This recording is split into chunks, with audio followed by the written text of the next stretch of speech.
olmani qarang bo'lganini. Pink Lady, Rose Glow YouTube tarmog'ida bizni kuzatib boruvchi obunachilar 3-noyabr oyida qizarib turibdi. Mana bu tomoni bog'da umumiy ko'rinish hammasi zo'ragan. O, shu tomonlarga olayotgan bo'lsam. Rangini qaranglar, rangi. Qop-qora qizil rangga kelgan sababi Pink Lady, Rose Glow bu mana mevali shoxini olib ko'paytirganmiz. Boq qilaman degan odamlar uchun ko'chati bor. Aloqaga chiqsalar ham pastda nomer bor. Ma'lumot o'rnida gektardan 40-50 tonnagacha olsangiz bo'ladi. Rangi hamma joyda o'ylanmasdan ko'ringlar, qizaradi. Tomonlarni biz ham issiq joydamiz.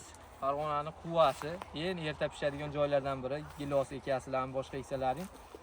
Krepson olma bizda qizarmaydi, lekin Pink Lady qizaryapti.